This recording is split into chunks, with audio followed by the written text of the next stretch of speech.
Maria, Hi, how Alejandra. are you? I'm great. It's so nice to see you. Nice to see you too. Such a long time. When was the last time, Maria, we saw each other? I think it was at the Madamic Conductors Retreat in Mm, Maine in the USA. That was yes. I, probably 2008, maybe. 2008. That Seven? sounds that Yeah. sounds right. You look great, Maria. You too. You look just the same. Thank you. Thank you. Thank you for being my guest this afternoon or this morning for you. And thank you everyone for joining us in this conversation. Actually, this is the last UMICHile conversation of the year, and and I feel very lucky to have you here today, Maria. So thank you. Thank you for having me. I feel very honored to be here. So it's a Thank pleasure. you. Um, I started these conversations because I really felt this urge, to reconnect with everyone, no, and I'm so thankful for everyone that had been doing this with me, because each of you like brings something special to my memories, no, and for me that is very very special to my heart. And Maria, the idea of this conversation is to share a little bit about our experiences at Michigan, University of Michigan, which is actually where we met. Um, but first of all, I would love to know, where are you from, Maria? Where were you born? Well, I am from the Midwestern part of the United States. I was born in Kansas, in Wichita, Kansas. And then I moved with my family. I was maybe like 2 years old. I moved to Bowling Green, Ohio. So I Mhm. grew up in Bowling Green, Ohio, which is a little college town near the border of Michigan in Northwest Ohio. And my parents are both musicians, so I come from a musical background, and so had that small town, college town in the Midwest upbringing. That's That's great. I always say like I'm a Midwest girl at heart. That's absolutely for sure. That's good. And what do your parents do? Like, They're both college professors at Bowling Green State University in Ohio, and they my father is a classical saxophonist, and my mom is a composer. oh, Yeah, it sort of makes ah, sense, right? So I could see you now it maybe makes like total sense. Because something that we have to share with people here is that, when I was at University of Michigan, Maria, you were always, um, like being challenged by these amazing composers, no, that will write pieces for you probably. No, I don't know, but you were very curious about also learning these pieces and performing them. Yeah, yeah, so that yeah. probably comes from your mother.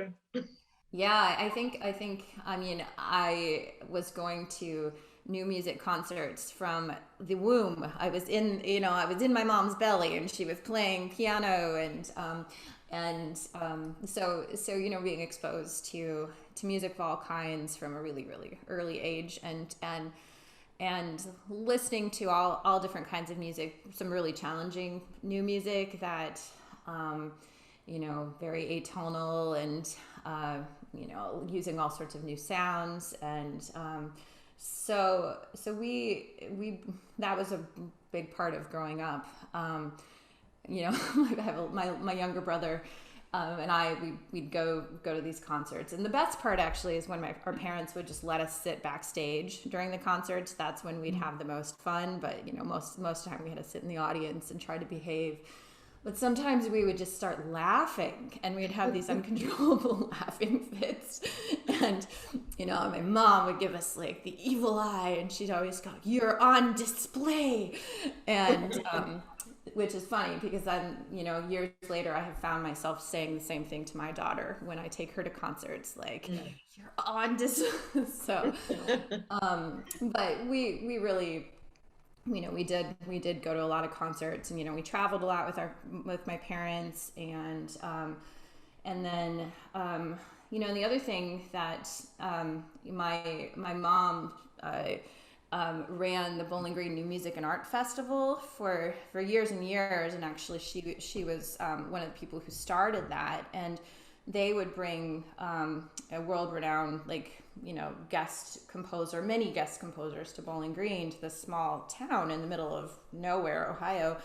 And so I remember meeting John Cage as a little kid, and having conversations with him about he was telling us about his little black cat in New York City, and just meeting these people, John Corigliano and John Adams, and so they were in our house, and so it was a really interesting way of growing up, and so that in no small part shaped my appreciation for music. And your brother is also a musician?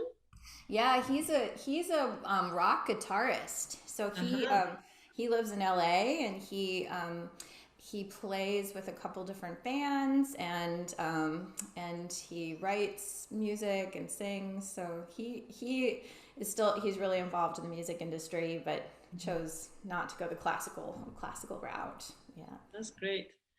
I remember two of the conversations that I have had here, one with Derek Vermeil, the composer, right? And the other one with Adam Glazer, who is a conductor, but also a composer.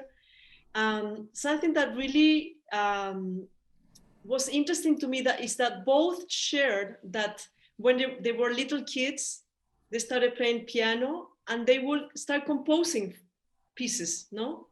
And something very natural to them. No, even Adam said, no, this is like little kids draw pictures or drawings. Well, I used to do the same, but with sound. No, did you ever had the desire or curiosity to compose or to write little pieces when you were young? Yeah, I mean, I did. I started as a pianist. I played piano, and I would sit at that piano and just make stuff up all the time. But I loved playing the piano, and I was interested in making things up, but I was much more interested in playing.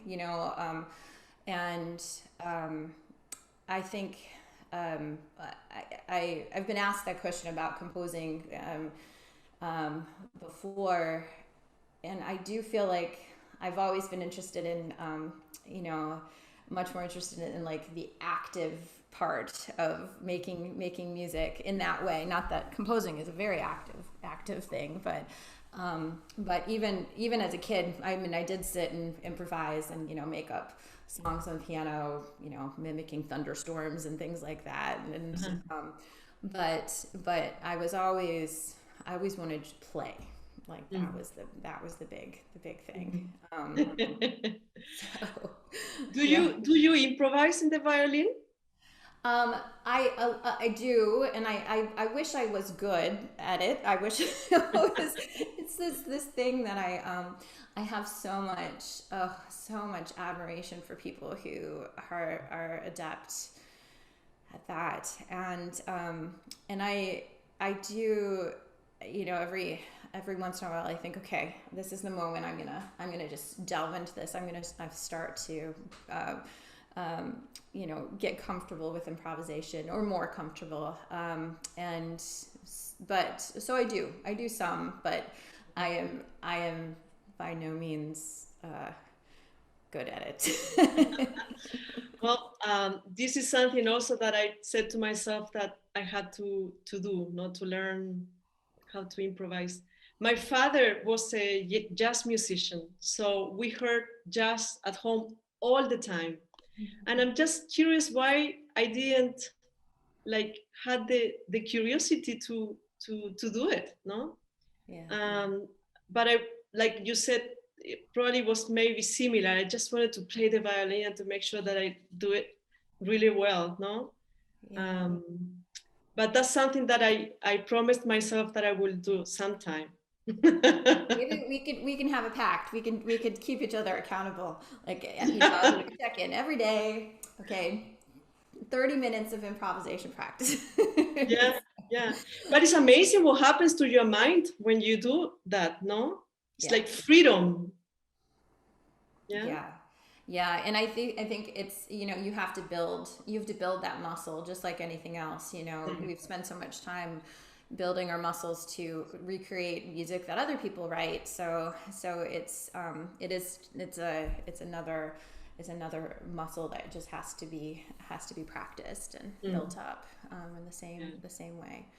So totally I would love to be able to do that. And I have lots of students who are excellent improvisers and are really interested in, and I love all different genres. I mean, it doesn't have to be, classical or contemporary. I mean, I love fiddle music and jazz and experimental and just so many great forms of music. But yeah, for now, I'm really, really good at doing it if it's written down.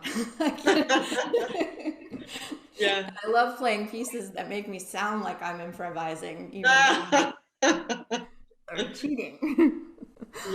But Well, maybe we can always do it with the Mozart concerto, right? To just write the cadenza, no? that's right. That's a Yeah. good exercise. Yeah. Maria, when did you start playing violin? So Tell I me a started little bit. Yeah, so I started violin when I was 9 years old. So I was kind of late when it comes to violin development. Kids usually start super, super little, and I mean that's actually not quite true. I did have a brief stint with the violin when I was 3, and in our Suzuki program at the university, and it didn't stick. So I ended up stopping violin, and that's when I started piano. But they had started a new program, a strings program in the public school system. That same year, I was in 4th grade, and some folks came to the schools and demonstrated the string instruments. And I came home and I said, I want to play violin. And my parents were like, "Oh, really? That's since my early experience with violin was it had not stuck. They were surprised, but." So I started violin then, and it was definitely my secondary instrument for a really long time. I think I was really lucky because I had such great piano training, and I could read music really well, and I caught on well, and I understood the language. So it was, I was able to advance pretty quickly. But I was just telling one of my students last week how it really wasn't until after 9th grade when I went to Interlaken for the first time in the summers. And Interlaken is a big music festival for kids age 8 through 18 in northern Michigan. And I was 14 years old, and I went for the summer for 8 weeks. And I didn't want to take violin lessons there. I didn't want to play in the orchestra. My parents they kind of strong-armed me into doing it. And I was like, no, I just want to take piano and I want to sing in the choir. And they said, you should try it. And I loved it. I loved it so much. And I came home that summer, and after that, it was like violin. That was what did it. Interesting, huh? I bet it was because you played in the orchestra. It was absolutely. I'm not even saying that because it was absolutely because I played in the orchestra. I was around all these kids who were doing the same thing I was doing. The music was so exciting. I was with people from all over the world, and all of a sudden it was like I was doing this thing in a community, And that I totally fell in love with it because of that. That was why. I Exactly. just, no question. so and I came home and I think by the end of 10th grade, I was like, okay, well, maybe I want to major in music. And I think maybe I'll do violin. And again, I think my parents were really surprised that I said that. I made that choice. And and that's really when I kind of started practicing more seriously, probably at that point. Of course. Yeah, you first have to like it, no? In order to start practicing. Um, Yeah. in this part of the world, um, because of the system of Venezuela, no? Maybe not just because of that, but um, the youth orchestra programs are so strong in our countries here that most of the kids start playing an instrument and playing the orchestra right away, and that's the motivation, no? Yeah. Because you always learn with others, no? And it's Yeah. so beautiful because that, I mean, when you do that, you just don't want to stop doing it, no? Right. Right. Yeah, there's that feeling when you play. I mean, I think all of us can point to like specific moments in our background where you just have this feel, everybody's doing this thing all together and it becomes something much greater than the individual, and it just feels, you just feel like transported to this different plane. And and I remember very specifically like points in, around like high school development and sometimes at University of Michigan too, where that all just kind of came together, and everyone on stage knew it. We all were like, Yeah. and it's those things, that's kind of what you live for, and you're always trying to recreate that as a musician too, right? Yeah, absolutely. So you started violina in while you were in Ohio, right? Mm-hmm. Yeah. So you went to Interlochen, and then you decided, yes, this is what I want to do. So what did you do then? Where did you go for your undergrad? Well, I went to the University of Michigan. So yeah, I went up the road. It's like about an hour and 15 minutes away from Bowling Green, in Ann Arbor. And and I looked at a lot of schools. I looked at, um, Indiana and Northwestern and Cleveland and Eastman and Oberlin and all the other schools. And I really, for me, what it was the teacher, and Paul Cantor, that made me decide to go to Michigan. And had a lesson with him, and the lesson was great.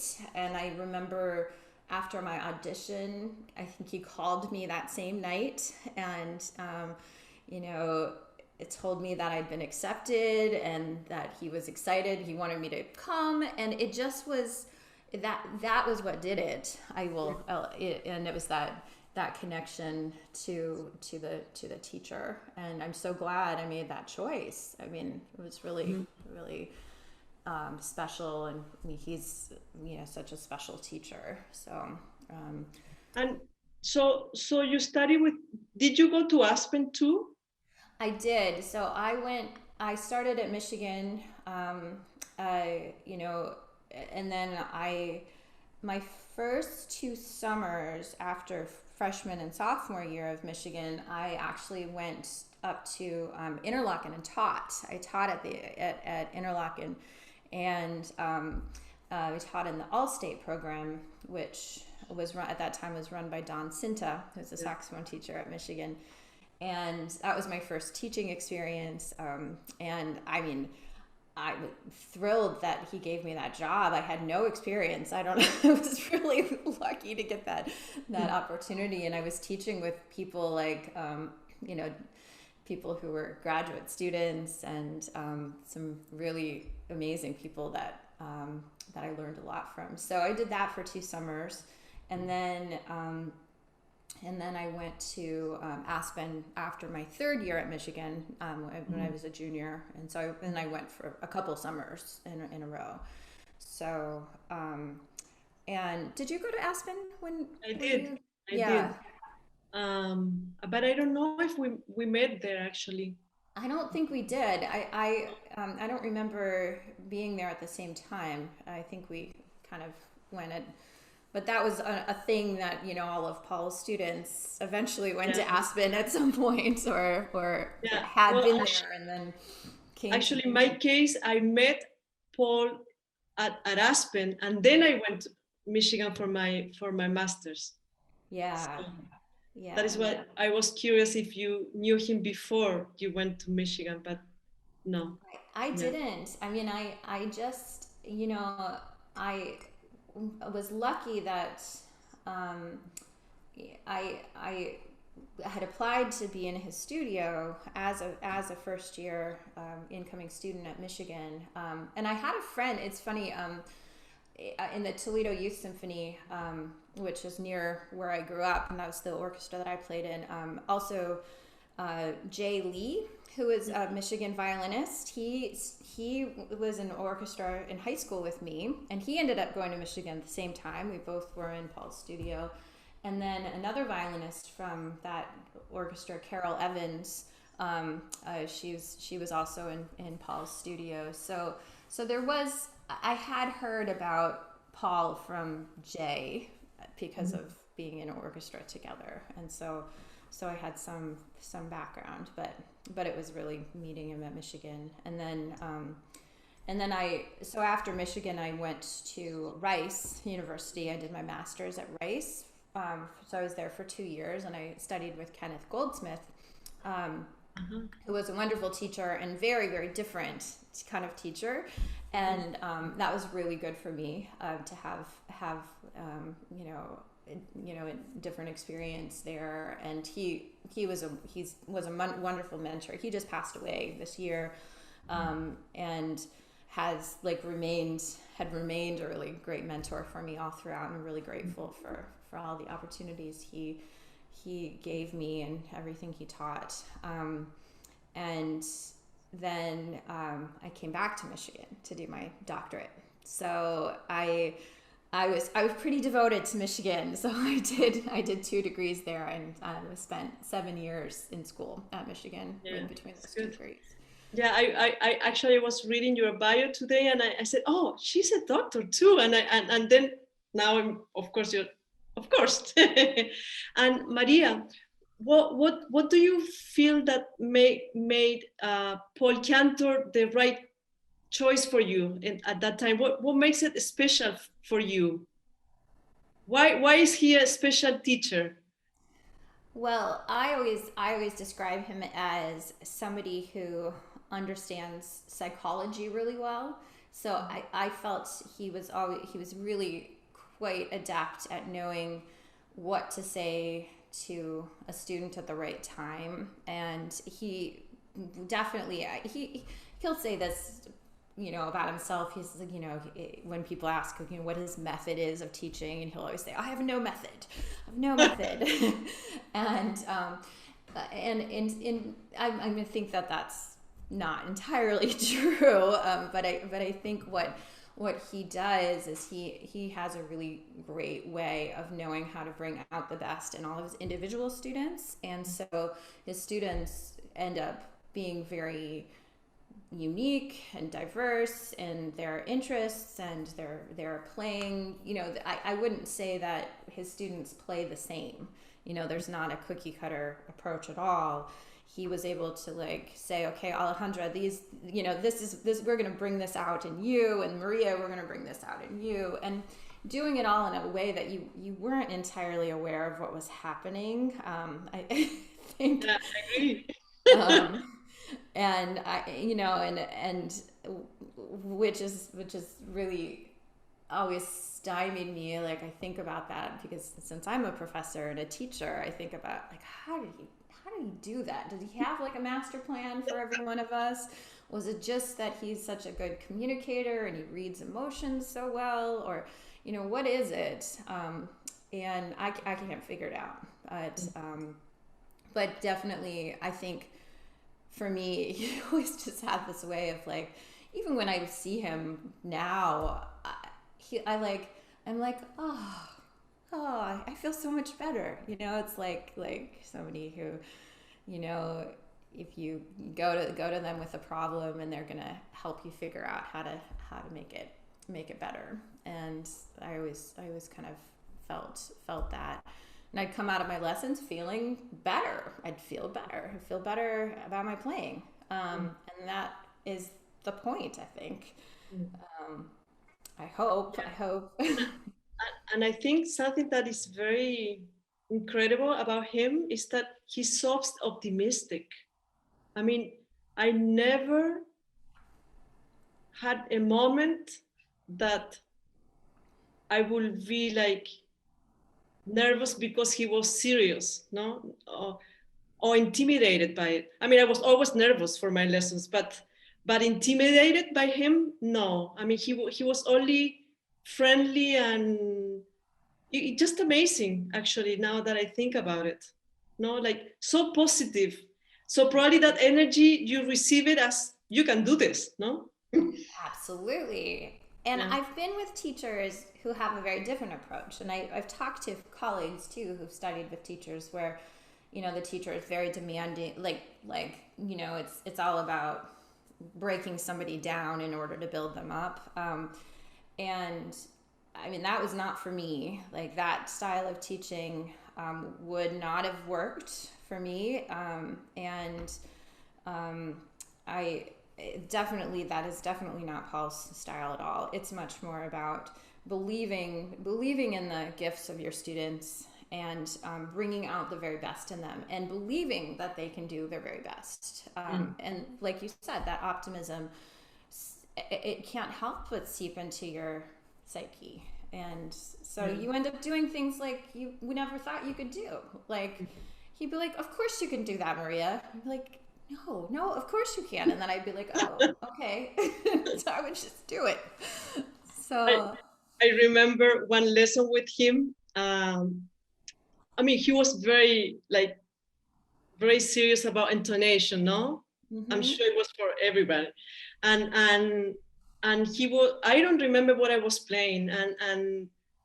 And he started like being very picky about intonation. And at some moment, probably my face probably was just like frustrated or something, no? And so he said to me, Alejandra, I want to ask you a question. And he said, why, if I tell a student that is playing with the bow not straight, it's okay. But if I ask them that they're out of tune, it's like the world comes down, no? It's like, and it's true, no? Like for intonation, it's like we take it so personally. oh yeah, I feel the same way. Absolutely. Like I totally feel that way. I think the okay, so the bow is something extrinsic. It's like, you know, like, okay, it's this, you know, like you move here or you move here, right? Your bow direction is off and you make this, that's not, but for some reason your intonation is an internal concept, right? Like that, it doesn't feel like, it feels like more of a personal attack. It's like because your ears aren't working properly, like something about you as opposed to like you can't really, you know, it's like you're not moving the equipment differently, right? Yeah. So, but I've never thought about it in that exact way before, but I totally feel the same way. And then in chamber music rehearsals, somebody tells you you're out of tune, like that's the yeah. I've had many fights with my husband about those you know, intonation related things. Yeah. It's like Well, attacking their personal like sense of self. yeah. So, It's very but personal. what did you and Paul come up with a solution to that? No, actually, he says something similar. It's like it's because when it's an issue with the bow, it's like it occurs outside of you, not like something that you can fix that is but with intonation, it's like you are intonation, no? Mm-hmm. So if somebody tells you that you are off tune, it's like you are not aligned. No? I know. It's Which so, just makes sense, no? yeah, it's so hard. It's so hard. I don't know. Yeah. But it's great. Maria, I like I said before, I remember you when you won the competition playing Balcom, right? Yeah. Concerto. Could you share with me how was that experience? First, that the composer teaches at Michigan. Mhm. uh, Second, that how is the process, or how was the process then, and how different is now when you learn a new work, like contemporary work? Do you have a method, or Well, that's no, it's a great question. I'll answer the first part yeah? in terms of when when I decided I wanted to learn a more modern concerto, and I listened to a bunch of pieces, and a composer friend of mine at Michigan, actually Kevin Beavers, he gave me a cassette recording of William Bolcom's Violin Concerto. So you should listen to this and see if you like it. And I listened to it, and I remember even where I was. I was at home at my parents' house in the study, and I listened to it, and I was like, all right, I'm going to play this. This is the one that I want to play. And so I went to Bolcom because I could go knock on his door, and Mr. Bolcom, I'd like to play your concerto, and how would I get the music? And he said, okay, call my publisher. And and I called his publisher, and I think it took months for me to get that score. And it was finally I reached back out to Mr. Bolcom, and I said, I've asked many times for them to send me the part, and he called the publisher and said, please just give her the part, send this music. And so it's this beautiful, gigantic score that was handwritten in Bolcom's handwriting, and I have it. In fact, I have a student right now who's playing it, so it's sitting in my living room. The score is sitting there right now, and so I worked on it. I worked on it with Paul Cantor, and he was really, really helpful. And I was able to go and play it for Mr. Bolcom several times. And then I found a dynamite pianist who was willing to learn the piano score, because it was a very difficult piano reduction. And so everything kind of aligned really nicely. And that was a wonderful I think winning that competition kind of opened a lot of doors for me, because it created some connections with some people like Bill Bolcom, who then went, and he would get requests for the piece to be performed with other orchestras, and he'd say, okay, well, Nadia Salerno-Sonnenberg knows it, but she's likely too expensive for you. But Maria Sampen also plays it, and she's gonna be cheap. So I got all these gigs, actually, to play with a lot of orchestras, like regional and professional orchestras. And so on Bill's recommendation, which was really a wonderful opportunity at that stage. I mean, that was just it opened so many doors, and I got to work with a lot of wonderful conductors in the process, and they were very helpful in helping me get more performing opportunities. So I will say that I credit that with a lot of just some amazing musical experiences that I had. So Incredible, huh? yeah, so I was lucky. It was kind of like being in the right place at the right time, but also being prepared to take that opportunity when it came, right? Yeah, Like, yeah. absolutely. Um, so, and then in terms of learning new pieces, I go about it the same, the same way as I, go about learning any repertoire. If it's from standard classical romantic violin rep or new, I do a lot of score study. With modern newer pieces, they may not be recorded, so you're relying more on like score study and figuring things out. You can always talk to the composer, which is really exciting to me, to be able to have those conversations, play for the composer, find out what they're really looking for.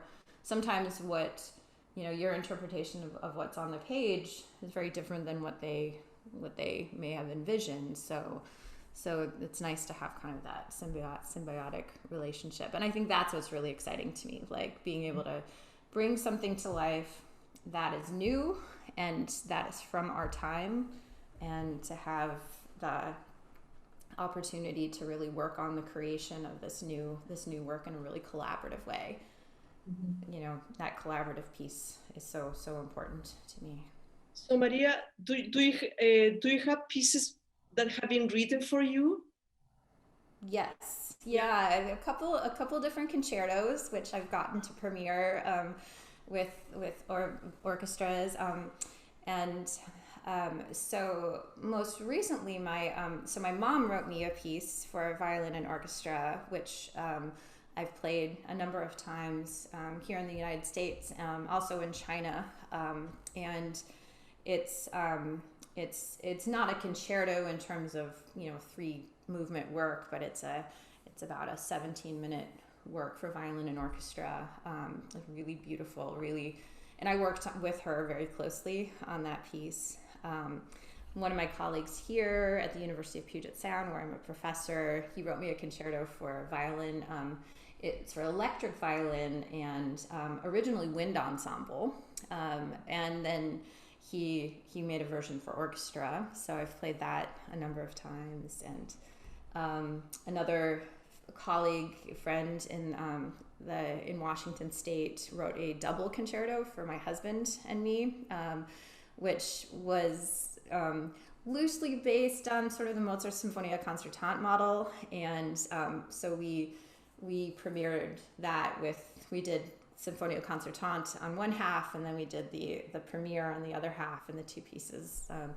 So those have been some of the more recent projects, like the bigger orchestral pieces. I mean, and it's super exciting, like such a honor to be able to play pieces and play them with the orchestra and work with all these different people in that process. Yeah, absolutely. Yeah. And Maria, do you still are part of the Brave New Works? Yeah, we haven't done a lot as of late, but yeah, I have been a part of that group for many years, and that's been a really wonderful point of connection, and playing with many of the people that you've had on your series this year, like Patri and Steve and Chris, and really just that feeling. I think when we all come together and play together, we always feel like, this feels good. This is so easy. It's so we think about music the same. It was like, we were talking earlier.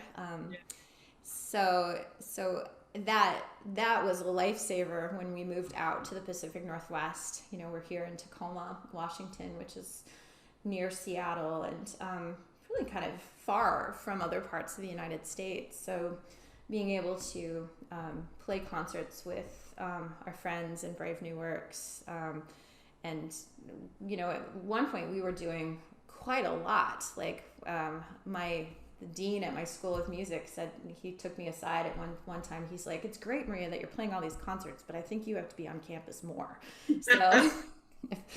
So we're doing a lot, and then I still will see. Katri and I played. We got to play a quartet concert last February, right before COVID, actually, which was like the last live concert I played it was at the University of Michigan, believe it or not.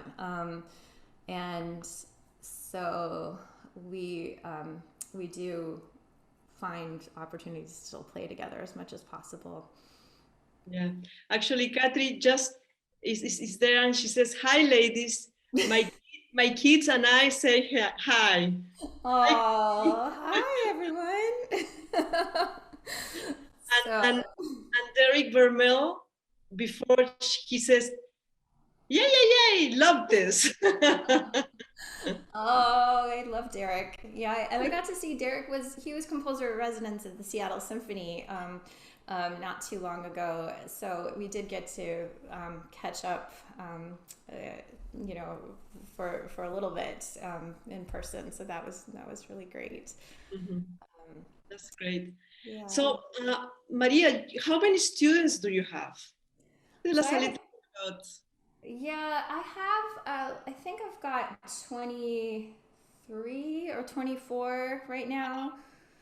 Just, yeah, and so I have my university studio at the University of Puget Sound, which is, so it's an undergrad institution. We don't have graduate programs in music, but, so I have a great studio of, undergrad violinists, and then I also have some pre-college students that I teach in our community music program. So I have um, my youngest, I have a 6-year-old right now who's really really talented. He's so amazing, and teaching him over Zoom is like mind blowing. I'm learning a lot, and but most of my pre-college kids are like 8th grader through 12th grade, like high school and middle school students. Yeah. So. And have you kept teaching them while the COVID is happening? Yeah. Yeah, so everyone continued. So we were basically, I mean, I, so we didn't, I didn't, there was no like down, I mean, we didn't miss a beat. I mean, and it's amazing because before COVID, I had never taught a lesson online ever, right? I never thought I would be teaching online. And so, but they shut down, they shut down our university, sent everybody home in early March. And then like that week, everything moved on Zoom. And so we just sort of figured out how to do it. And all of the kids, everyone has continued, and, continued regular lessons. So that's been definitely a lifesaver in terms of, just being able to connect with people, and seeing their growth. Like the students have really made really good progress, especially last spring. They had more time to practice last spring because most of the schools were doing so little in terms of academic work, like the, public schools, and everybody was trying to figure it out. So there was just more practicing going on because the students had more time. And and we've been fully virtual. The university has been fully virtual this semester. So I taught all my classes from my living room, right? I'm in my dining room right now, and I teach a music theory class too. So I taught oral skills like singing and piano skills, like I teach them basic piano skills, and dictation. So all of that's online. That's great. Yeah. We do a lot of recording now, that I have my students record often. At first I was having them record every week, and they'd send me a recording, and then I would listen to it with them during their lesson. So they'd have to listen and I'd listen at the same time, and then we would critique and so in that way it was great because the students were forced to hear themselves and practice in a way that they hadn't before. So I think one, maybe a small upside of this situation has been that since we have to do so much recording, they're doing a lot more of their own analysis of their playing. So amazing. I have been playing also violin during this pandemic, and yeah, and I have been recording myself. It's like, it's amazing how much it helps. Yeah. No? Yeah. Yeah. I really have to, you know, you hear yourself in a different way because it's so hard to judge. I mean, Yeah. it's easy to sit on the other side and to make comments, but when you're the one doing it, you have too much to think about. There's so many actions that you're performing, right? I, it just, I, something came into my mind when I was at Michigan. I remember Paul Cantor used to record all his lessons with videotape. Remember this? Yes. I have to say that I didn't look at them really, Yeah. like, uh, but now I realize how important it would have been, to really watch them and study them. No. Yeah, absolutely. I mean, I remember those VHS tapes we'd have to bring in, and I was the same, Alejandra. I didn't watch them the way I should have, and that's why I kind of know that about my students. Like, I know that they might not necessarily, they may record their lessons, but they wouldn't necessarily go back and actually listen. So that's why I make them do it during their lesson. Like, we just, and now when it's on Zoom, I can screen share it right from my own computer. So I can stop it and I can be like, all right, so do you see how your bow direction is off there? And they're like, oh, that's what you're talking about, or like, let's listen. Oh, I thought I was making a crescendo, but it doesn't, I can't even hear. So then their light bulbs go off in a different way. And so I found it like tremendously useful, but I have to facilitate Yeah. the actual, doing of it. Otherwise, I mean, like we did when we were students, our teacher told us to do this thing and we did it, but we never watched it. Right. So, Yeah. Easy, no, because I always thought, oh no, it's probably waste of time. I could be practicing. yeah. No? Yeah. Yeah. Yeah. Learning process. Yeah, it's tough though. It's tough because you're so vulnerable. There's so much vulnerability in watching yourself, Yeah. and especially as a performer, you have to be vulnerable, right? You have to be able to put yourself out there and show your emotions through your music, and trust that people are going to give you feedback that's helpful. And I think it's hard when we watch ourselves because we have to sort of see ourselves going through that stage of vulnerability, right? Absolutely. No, it's a challenging thing, but yeah. But So, good to so learn from. absolutely. Maria, do you have like future projects? I know this is very difficult to talk about these things during this time, but do you have any projects in mind that will be happening soon? Well, I have done a lot of recording projects and recitals, like where I've recorded recitals and they've been released for various recital series. So that's kept me really pretty busy since COVID, and it's a lot of work. I have to say, like, it's performing live. I mean, it's a lot of work to perform live, but when you're making these video recordings, it takes so much more time than actually just performing the concert. I think, I'm sure you know that too. So the editing, learning about the editing process, and working with engineers, and so I've done a lot of that, and I have more of the same. I've been really trying to expand my repertoire. I've made a commitment to myself that every program that I program would have at least one composer of color and one woman composer on it. And those are things that I've been passionate about for a long time, and but I think it's even more important now. So I've been trying to learn more repertoire, particularly music of Black composers. So I have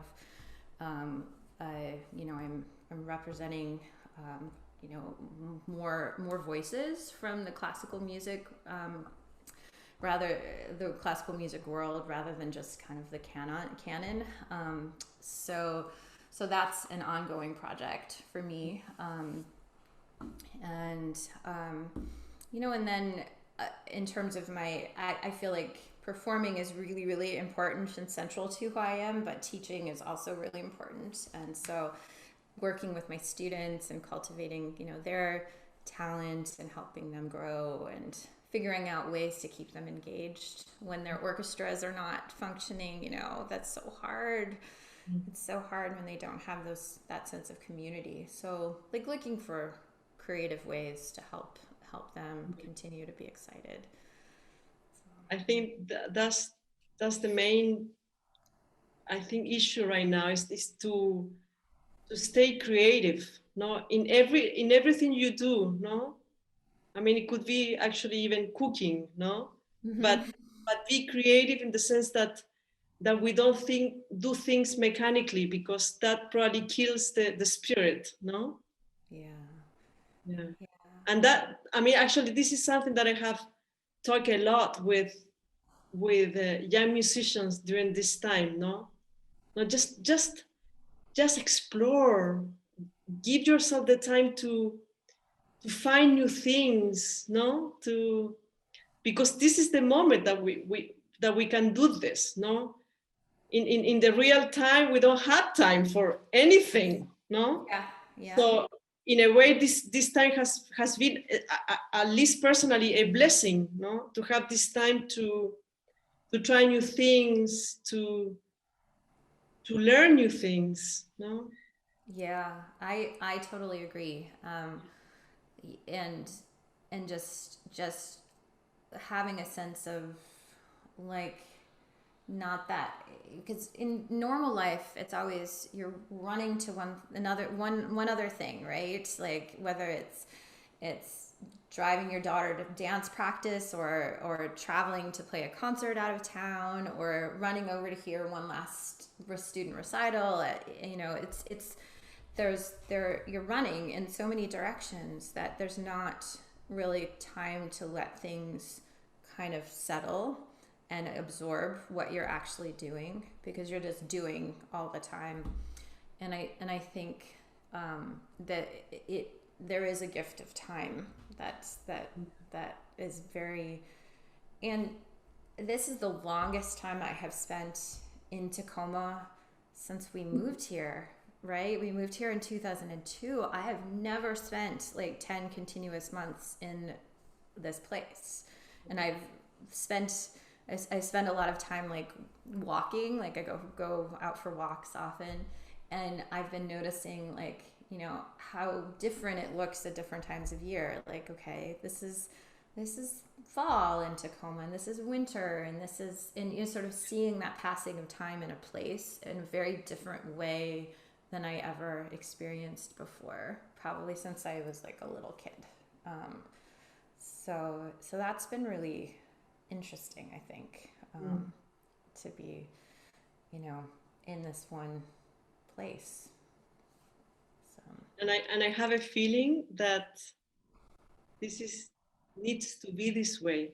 No, I'm not saying to stay at home for 10 months, but what I'm saying is that this sense of time, of rhythm, no? I think we need to invest on spending more quality time on the things that we do, even if it is to take your daughter to a dance class, no? It's like enjoy the process to go there and probably stay there, wait for her, I don't know, and then come back, no? I think that for me, at least this is what this period is teaching me, to really treasure the moment. Because also we have to say that death is around, no? So it's very interesting what we're living. Yeah, yeah, I agree. I think those like little moments, like just sitting on the couch together and not doing anything in particular, like just being together in a space, like, and that those little everyday moments that are really treasured and important. I find myself being able to notice them better right now. And I don't know if this happens to you, but what happens to me is that, like, all these things, of course, are happening in our lives, but at the same time, I relate this to music right away. So, for example, like when you have more time to do things, I'm curious to know, like, we probably have more time also to do music, to make music, like to fill the space, from one note to the other. No, we because this is really works this way. No, we sometimes like separate things, but this is all related. So probably if we live this way, I have a feeling that we'll probably be better musicians. Yeah. Yeah, absolutely. You listen to yourself in terms of when you play, like what is the space between those two notes, right? And that's an important journey. It's not just like, put your fingers down, but like there is a life in between those two notes. And I'm thinking a lot about that. And that connection, and the space and the time, and listening to myself, like really listening, which, not just listening here, but listening in like the room, like how does my sound, how is that coming back to me in different, it's really, I think you're absolutely right. And I'm grateful for that being able to be aware in that way, and I try to keep coming back to that moment in my own practicing, be conscious, think about, what you're doing. You're not just playing your scales, you're not just going through the mechanical motions, like there's meaning in this journey, like from A to B, right? And those notes have life in them, right? For me, that they are like living, breathing creatures, and they have meaning in life. Yeah, it's so beautiful when one feels this, no? Mm-hmm. And probably at school we never talked about these things. Yeah. It's like, what are you talking about? Just play the notes. Just learn the notes. But for me, I just love this, because it becomes like music becomes like a philosophy of life, a way of living, no? Yeah. And I just love that, no? Yeah, absolutely. It teaches us so much more than just learning how to play an instrument or learning to play the notes on a page. It teaches you so much more than that. Yeah. Well, Maria, we're 1 hour already talking, and I again, like I said before, I want to thank you for being part of these conversations. We have some people here that were with us this morning. I saw some names that we know. Carolyn Stewart showed up at some point. Katri, like I said before. Some friends and musicians from Chile that were also watching. And so I want to thank everyone for being here this Sunday. This is the last conversation of the year, and I hope we will find different ways to connect again, Maria, hoping that we will make music together again. Me too. And thank you for sharing your life experience with music and with violin with your students. And thank you very much. No? Thank you so much. Thank you. It's such a pleasure. And thanks for all of your hard work putting this together and bringing us all together. It's really, really important and meaningful. Thank you, Maria. And thank you everyone for being with us, and let's have a wonderful holidays and a wonderful new year. So hoping we will see each other next year. Yes. So bye-bye, Maria. Bye, Bye. everyone. Bye-bye.